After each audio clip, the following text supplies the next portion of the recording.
جب تم نماز پڑھنے کے لیے کھڑے ہو جاؤ تو پورے شریر کا یوگ کرو. یوگی یجیت سرسماتمانم. صرف کھڑے نہ رہو، عبادت اس طریقے سے کرو کہ پورے شریر کی ایکسرسائز ہو جائے، پورے شریر کی کا یوگ. یہ ہے اللہ اکبر. کھڑے ہیں، اللہ اکبر، رکوع میں گئے، کمر اتنی سیدھی کر لیجئے بالکل کہ پانی کا بھرا ہوا پیالہ یا برتن آپ کی پیٹھ پر رکھا جائے تو گرے نہیں. تو آج ہماری نمازوں کا تو اللہ ہی رحم کرے، رکوع بھی صحیح سے ہو نہیں پاتا کہ اڑ کے فوراً سجدے میں گھس جاتے، جبکہ رکوع ایسا ہو کہ پیٹھ بالکل ایسی ہو جائے کہ اگر پانی کا بھرا ہوا برتن رکھا جائے تو گرے نہیں. جب آپ اس طریقے سے رکوع کریں گے، انگلیاں کھلی ہوں گی، گھٹنے کو ٹائٹ طریقے سے پکڑیں گے تو یہ آپ کی پیروں کی نسوں کا کھچان ہوگا اور آپ کی یہ نسیں رگیں جام نہیں ہوں گی. آپ کا بلڈ سرکولیشن بڑھے گا، دماغ تک پہنچے گا اور آپ کو پیروں میں جو رگیں کھچتی ہیں اس کی بیماری آ رہی ہے ختم ہوگی. تھوڑا لمبا رکوع کرنا پڑے گا، 3 بار نہیں، سبحان رب العظیم، سبحان رب العظیم، سبحان رب العظیم نہیں، آپ کو بہت اطمینان سے پڑھنا پڑے گا ایسے رکوع کر کے. سبحانک اللہم ربنا وبحمدک اللہم اغفر لی. سبحانک اللہم ربنا وبحمدک اللہم اغفر لی. سبحانک اللہم ربنا وبحمدک اللہم اغفر لی. کم سے کم یہ 3 بار پڑھیں گے، اتنی دیر میں آپ کے رگوں کا کھچاؤ ٹھیک ہوگا اور بلڈ سرکولیشن اچھا ہوگا. اس کے بعد آپ کہیے سمع اللہ لمن حمدہ. سبحان رب العظیم، سبحان رب العظیم، سمع اللہ لمن حمدہ، اللہ اکبر. یہ کوے کی چونچے مارو گے تو فائدہ نہیں ملے گا کچھ. یہ بلڈ سرکولیشن، یہ ایکسرسائز ہے. اس کے بعد اٹھیے، پھر سجدے میں جائیے. دونوں پیر آپ کے اس طریقے سے مڑے ہوئے ہوں، ایسے. مان لیجیے ادھر آپ منہ کر کے نماز پڑھ رہے ہیں، قبلہ ادھر ہے تو یہ ایسے پیر آپ کے مڑے ہوئے ہوں. یہاں سے جب رگیں کھچیں گی اور ریڑھ کی ہڈی تک پہنچتے ہوئے دماغ تک، سجدہ رکوع سے تھوڑا لمبا کیجیے. اگر آپ نے 3 مرتبہ پڑھا ہے سبحانک اللہم ربنا وبحمدک اللہم اغفر لی رکوع میں، تو 5 مرتبہ کم سے کم پڑھیے سجدے میں. سبحانک اللہم ربنا وبحمدک اللہم اغفر لی. سبحانک اللہم ربنا وبحمدک اللہم اغفر لی. رکوع کی بنسبت سجدہ تھوڑا لمبا کیوں؟ کیونکہ سجدے میں انسان اپنے رب کے سب سے زیادہ قریب ہوتا ہے، اور جب آپ سجدہ کریں گے تو بلڈ کا سرکولیشن آپ کے دماغ تک پہنچ جائے گا. امریکہ کا ڈاکٹر مورس لکھتا ہے اپنی کتاب کے اندر، جو آدمی 5 وقت کی نماز پڑھتا ہو اور سجدہ لمبا کرتا ہو، ایسے آدمی کو برین ہیمریج کی بیماری نہیں ہوتی ہے، کیونکہ بلڈ کے دماغ تک پہنچ جاتا ہے. نماز کے ایسے آپ کھڑے ہیں تو بلڈ آپ کے دماغ تک پہنچ تو رہا ہے، لیکن اس کی وہ پوزیشن نہیں ہے، وہ اسپیڈ نہیں ہے. جب آپ سجدے میں جاتے ہیں تو بلڈ پوری اسپیڈ کے ساتھ آپ کے دماغ کی ایک ایک رگ اور ایک ایک نس کو تر و تازہ کر دیتا ہے، وہاں تک پہنچ جاتا ہے بلڈ کا سرکولیشن. ایسے آدمی کو کبھی بلڈ برین ہیمریج کی بیماری نہیں، دماغ کی نس نہیں پھٹتی. لیکن سجدہ تھوڑا لمبا ہونا چاہیے. وہ سجدہ نہیں جو ابھی رکوع کی طرح بتایا، سبحان رب العلا، سبحان رب العلا، سبحان رب العلا، اللہ اکبر، اللہ اللہ. یہ کوئی نماز ہے تھوڑی؟ نماز تو یہ تھی کہ صحابہ کرام فرماتے ہیں کہ میں اللہ کے رسول کے پیچھے نماز پڑھتا تھا، اور اللہ کے رسول صلی اللہ علیہ وسلم جب رکوع سے سر اٹھاتے تھے سمع اللہ لمن حمدہ کہتے تھے تو سجدے میں اتنی دیر میں جاتے تھے کہ مجھے یہ لگتا تھا کہ اللہ کے رسول سجدہ کرنا بھول تو نہیں گئے. اب سوچیے کتنی دیر کھڑے رہتے ہوں گے. سمع اللہ لمن حمدہ. اب اب کھڑے ہیں ربنا ولک الحمد حمدا کثیرا طیبا مبارکا فی، اور بھی جو دعائیں آپ پڑھنا چاہتے تھے پڑھتے تھے، اور اس کے بعد بھی سجدے میں جایا کرتے تھے۔ حضرت صحابہ کرام کہتے ہیں کہ جب اللہ کے نبی رکوع سے اٹھتے تھے تو ایسا سجدے میں جانے سے پہلے اتنی دیر کھڑے رہتے تھے کہ ہمیں ڈر لگتا تھا کہیں بھول تو نہیں گئے سجدہ کرنا، کہیں بھول تو نہیں گئے، اور جب سجدے میں جاتے تھے تو اتنی دیر میں اٹھتے تھے کہ مجھے ڈر لگتا تھا کہیں سجدے میں انتقال تو نہیں ہو گیا، اللہ کے رسول کہیں سجدے میں انتقال تو نہیں کر گئے۔ یہاں تھوڑا سا لمبا سجدہ ہو جائے تو مقتدی کھانستے ہیں کہیں امام سو تو نہیں گیا، یہاں تھوڑا سا لمبا سجدہ ہو جائے تو بڈھے کھانستے لگتے ہیں پیچھے، مطلب یہ دکھانے کے لیے سوچتے کہیں امام صاحب سجدے میں سو تو نہیں گئے، ہم پڑے رہے سجدے میں۔ ہماری نمازوں کا حال، اور پھر کہتے ہیں اللہ میری سن نہیں رہا، کہاں سے سنے گا اللہ؟ جو میں سر پر سجدہ ہوا زمین پر، جو میں سر پر سجدہ ہوا زمین پر، تو آسمان سے آنے لگی یہ ندا، تیرا دل تو ہے صنم آشنا، تجھے کیا ملے گا نماز میں۔ آج ہماری نمازیں ایسی ہیں 4 منٹ میں 4 رکعتیں پڑھ لیتے ہیں، اللہ اکبر اللہ اکبر سمع اللہ لمن حمدہ، السلام علیکم ورحمۃ اللہ، السلام علیکم ورحمۃ اللہ، ہو گئی، بہت بڑا احسان کر دیا اللہ تعالیٰ۔ ارے کم سے کم نماز تو اچھی پڑھیے، بندہ جب نماز میں ہوتا تو اللہ سے ہم کلام ہوتا ہے، گفتگو کرتا ہے، اب نماز پڑھیے تو کیسے پڑھیے؟ اللہ اکبر اللہم باعد بینی و بین خطایایا کما باعدت بین المشرق والمغرب، ایسے دعا پڑھیے، یہ نہیں اللہم باعد بینی و بین خطایایا کما باعدت بین المشرق والمغرب اللہم نقنی من الخطایا کما ینقی الثوب الابیض من الدنس، یہ کوئی دعا ہے؟ یہ آپ کیا مانگ رہے ہیں؟ یہ تو آپ کتاب کی طرح رٹ رہے ہیں، جو آپ نے یاد کر لیا وہی آپ دعا مانگی تو سے اللہم باعد بینی و بین خطایایا کما باعدت بین المشرق والمغرب، اے اللہ تو میرے گناہوں کو اتنا دور کر دے، بینی و بین خطایایا، اللہ تو میرے گناہوں کے درمیان اتنی دوری پیدا فرما دے، کما باعدت بین المشرق والمغرب، جتنی دوری تو نے مغرب اور مشرق کے درمیان رکھی ہے، جتنی دوری تو نے پورب اور پشچم کے درمیان رکھی ہے، اتنی دوری تو ہمارے گناہوں کے درمیان کر دے۔ آپ ایسے دعا مانگی، اچھا دعا جب مانگتے ہو تو کیسے کہتے ہیں؟ اللہ میرے باپ کو ٹھیک کر دے، اللہ میرے بچے کو ٹھیک کر دے، اللہ میری بیٹی کو اچھا رشتہ دے دے، ایسے دعا مانگتے ہو کہیں؟ جب آپ دعا مانگتے ہو نماز کے بعد بھی کبھی تو کیسے دعا مانگتے ہو؟ اللہ میری اماں کو ٹھیک کر دے، اللہ میرے ابا کو ٹھیک کر دے، اللہ میرے بچے کو ٹھیک کر دے، اللہ میرے پھوپھی کو ٹھیک کر دے، یہ دعا مانگتے ہو؟ ایسی تو کہتے نا اے اللہ تو مجھے ہدایت دے، اے اللہ تو مجھے قبر کے عذاب سے محفوظ فرما دے، اللہ تو میرے والد صاحب کی قبر کو نور سے بھر دے، اللہ تو میرے ماں باپ کی مغفرت فرما۔ آپ ایسی تو دعا مانگتے ہو، تو نماز میں آپ ایک ساتھ کیسے پڑھتے ہو؟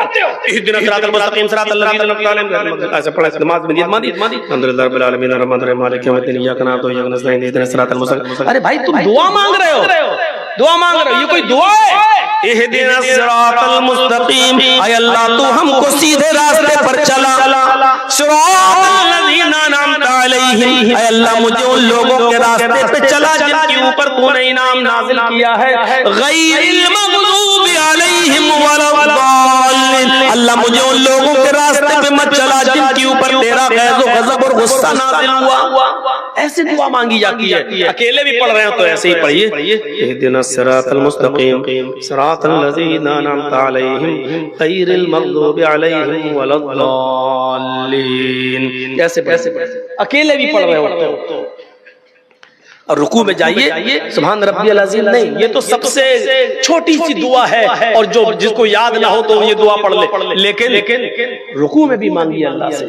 اور رکوع کی سب سے افضل دعا کون سی ہے؟ رکوع اور سجدے دونوں میں پڑھی جاتی ہے دعا، سبحانک اللہم ربنا وبحمدک اللہم اغفر لی، سبحانک اللہم، اے اللہ تیری ذات پاک ہے، وبحمدک تیری تعریف کے ساتھ، سبحانک اللہم ربنا، اے ہمارے رب و بحمدک اللہم اغفر لی، تو میری مغفرت فرما، اللہ تو مجھے بخش دے. ایسے دعا، یہ کوئی دعا ہے؟ سبحانک اللہم ربنا و بحمدک اللہم اغفر لی، سبحانک اللہم ربنا و بحمدک اللہم اغفر لی، سبحانک اللہم ربنا و بحمدک اللہم اغفر لی. آپ ایسے دعا مانگ رہے ہیں؟ یہ دعا مانگنے کا طریقہ نہیں ہے. تیری ذات بابرکت ہے، تو پاک ہے، تیری حمد کے ساتھ اللہ تو مجھے بخش دے. یہ تو آپ دھمکی دے رہے ہیں. یہ انداز نہیں ہونا چاہیے. مانگنے والا انداز ہو. اللہم اغفر لے. کوئی فقیر تمہارے دروازے پہ آئے کہتے جلدی دے، اللہ کے نام پہ دے، اللہ کے نام پہ دے، اللہ، آپ اس کو دیں گے؟ بھگائیں گے اس کو. وہی فقیر، میرا بیٹا بہت بیمار ہے، اس کو کینسر کی بیماری ہو چکی ہے، بھائی صاحب کچھ مدد کیجیے. صاحب میرے بچے کی طرف دیکھیے، اللہ تعالیٰ تمہیں بہت کچھ دے گا. جب وہ عاجزی کے ساتھ مانگے گا تو آپ کا دل پسیجے گا اور آپ دیں گے. اللہ رب العالمین کو اچھا لگتا ہے جب کوئی بندہ اس سے مانگتا ہے، جب کوئی بندہ اس کو پکارتا ہے. جرجی صاحب مسجد میں جا رہے ہیں، نماز پڑھ لی ہے، دعا مانگ رہے ہیں. اللہ کو معلوم ہے کہ جرجیز کیا مانگے گا، اللہ کو تو جانتا ہی ہے، وہ تو عالم الغیب ہے، اس کو تو معلوم ہی ہے کہ میں کیا مانگنے جا رہا ہوں. لیکن اس کے باوجود وہ کہتا مانگو. کیوں؟ جب میرا بندہ مجھ سے مانگتا ہے تو مجھے اچھا لگتا ہے، گویا کہ وہ اپنے آپ کو میرا غلام اور مجھے اپنا مالک مان رہا ہے. یقیناً وہ اپنے آپ کو فقیر اور مجھے اپنا مالک، مجھے اپنا داتا مان رہا ہے. تو میرے بھائیو، بچہ جب روتا ہے تو ماں کی پستان جوش بھرتی ہے، اور بچہ جب تک کھیلتا رہتا ہے تو ماں بھی دودھ نہیں پلاتی ہے. جب بچہ روتا ہے تو ماں اٹھاتی ہے اور اس کو سینے سے لگا کر دودھ پلاتی ہے. جبکہ ماں کو معلوم ہے 8 گھنٹے ہو گئے بچہ کھیل رہا ہے، اب بھوکا ہوگا، لیکن ماں پھر بھی دودھ نہیں پلاتی جب تک بچہ روتا نہیں ہے، ماں پستان سے نہیں لگاتی. اللہ کہتا ہے مجھے تو معلوم ہی ہے کہ تو کیا مانگے گا، لیکن اے میرے بندے تو مانگتا ہے تو مجھے اچھا لگتا ہے، تو مجھ سے مانگ. میرے بھائیو غور کرو، اللہ کو تو معلوم ہی ہے کیا مانگنے جا رہے ہو، لیکن پھر بھی کہتا مانگو. اور اگر کوئی آدمی مانگنا چھوڑ دے، اللہ کو پکارنا چھوڑ دے، تو اللہ کہتا ہے یستبدل قوما غیر قوم. اگر تم نے اللہ سے مانگنا چھوڑ دیا، اللہ کو پکارنا چھوڑ دیا، اللہ کو بلانا چھوڑ دیا، تم نے اپنی حاجتیں اور ضرورتیں مانگنا چھوڑ دی، تو اللہ تمہیں برباد کر دے گا، اللہ تمہیں اس دنیا سے مٹا دے گا، اور پھر تمہاری جگہ ایسی قوم کو لائے گا، ایسے لوگوں کو پیدا کرے گا جو دنیا میں آئیں گے اور پھر وہ اپنے رب سے توبہ کریں گے، استغفار کریں گے، اپنے رب کو پکاریں گے، اپنے رب سے مانگیں گے. اللہ کو اچھا لگتا ہے کہ مانگا جائے. مسلمانوں، جب تم اتحیات میں بیٹھ جاؤ تو بڑے اطمینان سے بیٹھا کرو. اتحیات میں جب بیٹھو تو بڑے اطمینان سے بیٹھا کرو، اور اتحیات میں ایک جملہ بڑے آرام سے پڑھا کرو. اتحیات للہ والصلوات والطیبات سے نہیں، اتحیات للہ والصلوات والطیبات. السلام علیکم ایھا النبی ورحمۃ اللہ وبرکاتہ، السلام علینا وعلی عباد اللہ الصالحین، اللہم صل علی محمد اللہم بارک علی محمد. ایسے نہیں، یہی تو دعا ہے، یہی تو تم دعا مانگو گے. التحیات للہ والصلوات والطیبات پوری پڑھ لیجیے. اللہم صلی علی محمد، اللہم بارک علی محمد. اطمینان سے پڑھیے. اب دعا مانگ رہے ہو تم اپنے تعلق سے اللہ سے. اللہم انی ظلمت نفسی ظلما کثیرا ولا یغفر الذنوب الا انت فاغفر لی مغفرۃ من عندک وارحمنی انک انت الغفور الرحیم. بڑے اطمینان سے مانگو. اللہم انی ظلمت نفسی، پھر کہو اللہم انی ظلمت نفسی ظلما کثیرا ولا یغفر الذنوب الا انت ولا یغفر الذنوب الا انت ولا یغفر الذنوب. رو کر مانگو. اللہ رب العالمین سے اس کو تم پکار رہے ہو، یہ دعا ہی تو ہے. اے اللہ، میں نے اپنے نفس کے اوپر بہت ظلم کیا ہے. ہمارے یہاں دعا کا انداز لگتا ہی نہیں. اللہم انی ظلمت نفسی ظلما کثیرا ولا یغفر الذنوب الا انت. یہ ایسا لگ ہی نہیں رہا کہ آپ اللہ سے مانگ رہے ہو، اللہ سے مانگ رہے ہو. اللہم انی ظلمت نفسی ظلما کثیرا.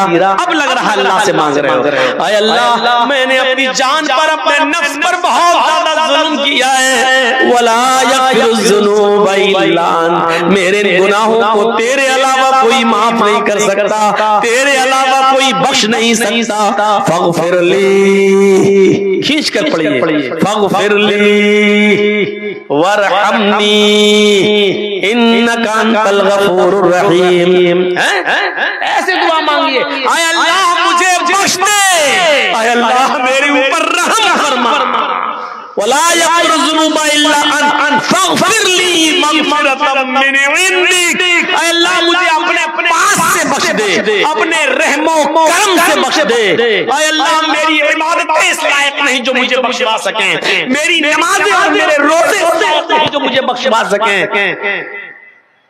انک انت الغفور الرحیم، تو بہت زیادہ بخشنے والا اور بہت زیادہ رحم کرنے والا ہے، تو نہیں بخشے گا تو کون بخشے گا، تو نہیں بخشے گا تو ہم کہاں جائیں گے مغفرت اور رحمت کا سوال کرنے کے؟ یہ دعا مانگی اور اس طریقے سے دعا مانگی، اور ہو سکے تو اس کے ساتھ یہ دعا بھی پڑھ لیا کریے نماز میں، اللہم انی اعوذ بک من عذاب القبر واعوذ بک من فتنۃ المسیح الدجال واعوذ بک من فتنۃ المحیا والممات، اللہم انی اعوذ بک من المأثم والمغرم۔ اللہ کے رسول ہر فرض نماز کے بعد، ہر فرض نماز میں اس دعا کو، آپ نے جب بھی نماز پڑھی تو اس دعا کو ضرور پڑھا اور عذاب قبر سے پناہ مانگی، اللہم انی اعوذ بک من عذاب القبر، اے اللہ میں تجھ سے پناہ چاہتا ہوں قبر کے عذاب سے، اے اللہ میں تیری پناہ چاہتا ہوں قبر کے عذاب سے، کیونکہ ہر انسان کا مسکن وہی ہے، ہم اور آپ دھیرے دھیرے جہاں گزر رہے ہیں قبر کے قریب ہوتے جا رہے ہیں، اب کوئی 10 سال اپنی قبر کے قریب ہے،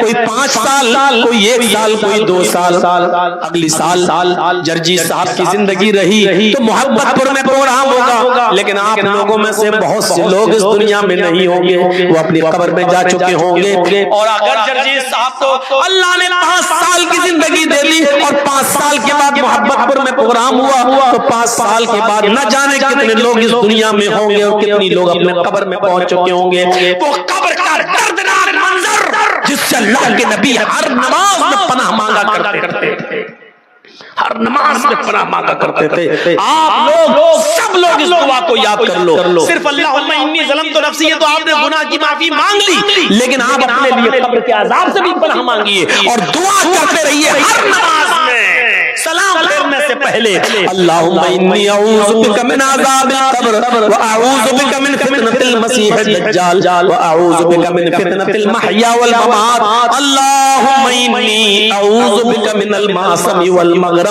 یہ دعا پڑھ کر اپنے گناہوں کی معافی ہمیں اور آپ کو سب کو مانگنا چاہیے اور عذاب قبر سے پناہ مانگنا چاہیے۔